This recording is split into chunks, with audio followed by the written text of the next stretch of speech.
Howdy folks, welcome back to History Can Hold. My name is Adam, and today I'm going to put together the kit card of the A-10 Warthog found on MakeWorld.com. Again, link is in the description below if you want to print this model yourself. First things first, you can get the kit card printed out, of course, is to remove all the little bits and pieces. When it comes to the missiles, the air-to-air missiles and the air-to-ground bombs or missiles, you want to make sure it's like this when you finish it up, that it does not have this little tab. The little one on top, make sure you keep the tall one. But anyhow, we're gonna get this thing cleaned up for you, and I'll take it apart, and then we'll get into the instructions. All right, now that we have this big old jumbled mess here, we'll be putting together it into your nice model. First things first, you can start with the fuselage. You have the two halves. What you want to do is line them up, and then take your wings. Make sure the pointy parts are forward, and you can slide it here in this gap. Super glue is not required for this model, but it does help hold it together. So I'll probably be adding super glue here, especially towards the end where stuff does get kind of finicky and does not like to stay long term, as in if you were picking up a bunch and play with it. Sitting on a shelf, it ain't gonna matter, but some of the stuff is very small, as you can see, to hold in, and it just doesn't hold too well. Next thing after that we'll do is put the the horizontal stabilizer in the rear on. I forgot to trim it. Again, scissors or clippers work just fine. We'll do here is make sure in the back you have, make sure in the back you have that angle part towards the back of the aircraft. And you just kind of push it in there and line it up the best you can. There isn't a set point. You're going to kind of have to eyeball it with all this stuff. So once you get that on, we'll add the vertical stabilizers. Now they do have that spot like I told you. So what you want to do is make sure that the rounded part of it is going forward, and the more straight part, see how you got the rounded tip there, make sure that's pointed forward. And then you want it to where you have the design. I don't know if you can't see that well on camera, but it's got a bunch of designs on it. Make sure that is facing outwards. And this is a rock and lock. So in there, it's gonna be very difficult to do on the small ones, but essentially a little lip in there. So you do is you're gonna push one side on, push like that, push it all the way backwards, and then push it that way. And it is not fun in the slightest, I'll say that. If it doesn't do one way, try the other. Like for me, I had to go back that way and then forward. So there we go, it's on there. And then we'll do the other vertical stabilizer. And then let me see here, the back first and then front. Yep, there you go. And then, oh gosh, I'm certainly gonna have to glue this, because that is gonna drive me nuts. All right, we got those on there. Next we'll do the engines. This here is your engine mount. Again, don't forget to clean off the little tidbits. And these here are your engines. Now, it is very important with your two halves, you will have a locking block that goes in there. I don't like really using the locking block, which is this little kind of square block here, or rectangular block, just because they doesn't really make a super nice fine seal.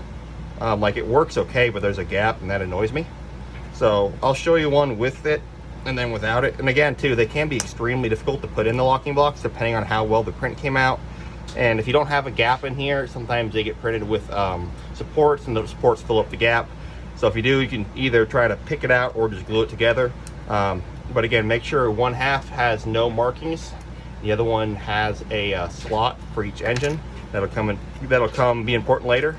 And then once you get your locking blocks, this one actually did pretty well. Sometimes they'll have a little bit of a gap right here, but that one actually didn't do too bad. So, and I'll show you all how I normally glue the other ones. Again, just a little bit of cheap super glue, a couple dabs here and there. Does not take too much. The one downside of the super glue is you have to make sure you're, I can't use that term, very close to being on, let's just call that. The adults in the room that work construction will know what I'm talking about. And then now here is your engine part. Make sure the narrow part's pointing forward. And what you'll do, same thing as the other two pieces, slide it in. This one can be very difficult, depending on how well your print came out. Some of the filaments print better than others. Nice Chinese quality you got going on there. And you see here, just slightly off by like a hair. So that's probably about as good as I'm gonna get it, maybe. Yeah. All right. So, and then we'll take the engines. Now, when you look at it from the top, the side here, you'll see there's actually like a, it's down below the halfway point. So what you want to do is put the low side towards the low side of the aircraft and the higher part towards the high side. That way it'll pick it up. Again, rock and lock backwards the front. Again, see, this is why I don't like the rock and lock, because it doesn't really hold too well. We'll see here if there's another. No, that's the hook in the rear. It just does not hold that well. That's frustrating. Yeah, if you have that issue where it's not holding that well, take a little bit of super glue if you got it, or something, and we'll just go just a wee bit there. And, oh, well, let's see here. Yep, low side. And then line it up the best you can. These engines will kind of point in a bit of a V. So that is actually not a flaw, that's how it's designed. And then of course, super glue does take a little bit to dry. So what I'm gonna do, I'll be back with y'all when this thing dries and I'll put the other engine on. Alrighty, now that I got these things on there and it's starting to set up, you see here I got everything glued and put up with the engines. That's about the best I can get here. It's a little cockeyed here and there, but it ain't gonna be able to tell too much. Now we'll start with the missiles and the bombs. You see here you got all these little pieces. Again, they're rock and lock system. If you have trouble, what you can do is you can actually trim off the rear part of this one, little nub right here, and then since you just put the front in and glue it, and it'll be good. But for right now, we'll start without doing that. Again, you got several different holes here. You can kind of line it up however you want to. I prefer bombs in the middle and air stuff on the outside, just because that's generally how they run in the military, because bombs are heavy. You want it in the center line of the aircraft, put less stress on the wings, and all that good stuff. So what we'll do, we'll start with the air-to-ground missiles, or sorry, air-to-air missiles, and you want to make sure you get two halves that are opposites of each other, and get them lined up here. And again, this is the difficult part. It's going to be the rock and lock. So let me make sure which way it is. Looks like they're ambidextrous, so we'll start with going in first like this. See, we got it at an angle. And then we're gonna push the back in, push forward. We're gonna push like that way and down. And again, it's not easy. There we go. And that's how it's designed to be done. And again, it's not super sturdy. So what I'm gonna do for the rest of these is I'm gonna show you how the cheating way of doing it.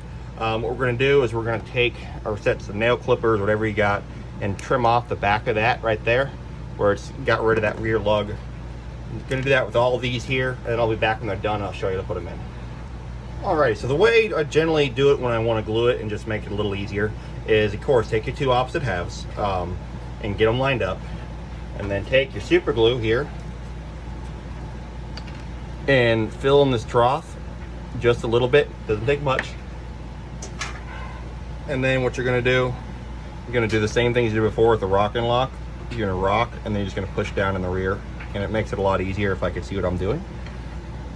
All right, rock, and then generally they're easier on the F-15s, but if you're having trouble, it just take a little bit to get it lined up perfectly. That is the one downside of gluing it, is that if it isn't as tight as some of the other models I got on my channel, like that can be a little difficult. But that's two ways of doing it. Start off with that. If you have issues, go to that one in this model. Other models, it's easier. They got deeper grooves, so it's easier to glue and fill it. But I'm gonna continue putting these on here, and we'll be back with the finished product.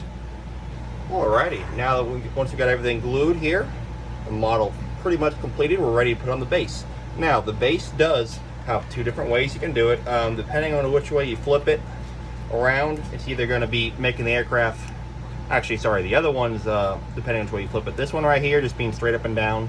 It has a bit of an angle to it, but not too much, you know. Essentially, pretty easy. Put it in there, and it fits into the female slot there on the aircraft. I'm still being gentle because the glue is still a little wet. I just didn't want to wait 45 minutes. There you go. And there is your A-10 Warthog.